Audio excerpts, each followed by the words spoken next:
thật gần, cảm giác như sao quá xa lạ. Chuyện tình mình ngày hôm qua thật nhiều nước mắt. Dù khi yêu không gian dối, dù khi yêu cả hai thật lòng, ân tình xưa theo áng mây trôi về đâu. Lời nguyện cầu dưới ánh trăng đã không nhiệm màu, một cuộc tình phải lãng quên, hai người hai lối. Mùa thu đi rơi chiếc lá, tình yêu đi khóe mi rơi lệ, đành vậy thôi khi ngày mai là một ngày mới. Ngày hôm qua cũng đã qua, hai chúng ta bóng nay xa lạ. Phải chăng số đôi ta yêu nhau nhưng không hiểu nhau, nhìn về muôn hương. Ngày mai khi tia nắng lên, hạnh phúc xin đến bên đời mình, không làm chi từ biệt nhau ngày mới lên rồi.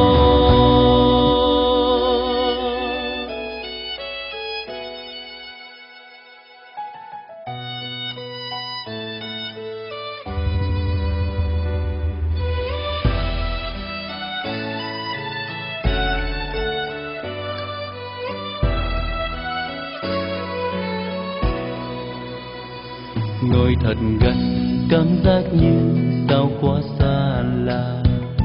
Chuyện tình mình ngày hôm qua thật nhiều nước mắt.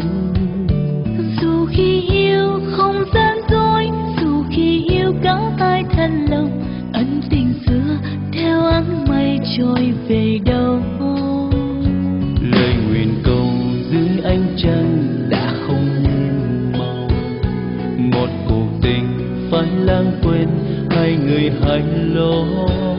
Mùa thu đi rơi chiếc lá, tình yêu đi quá mi rơi lệ, Đành vậy thôi khi ngày mai là một ngày mới. Ngày hôm qua cũng đã qua, hai chúng ta bóng nay xa lạ. phải chăng do đôi ta yêu nhau nhưng không hiểu nhau, nhìn về muôn hương. Ngày mai khi tia nắng lên, hạnh phúc xin đến bên đời mình, không làm chi từ biệt nhau ngày mới lên rồi. Ngày hôm qua cũng đã qua, hai chúng ta bóng nay xa lạ. Phải chăng do đôi ta yêu nhau nhưng không hiểu nhau, nhìn về muôn hương. Ngày mai khi tia nắng lên, hạnh phúc xin đến bên đời mình, không làm chi từ biệt nhau ngày mới lên rồi. Không làm chi từ biệt nhau ngày mới lên rồi.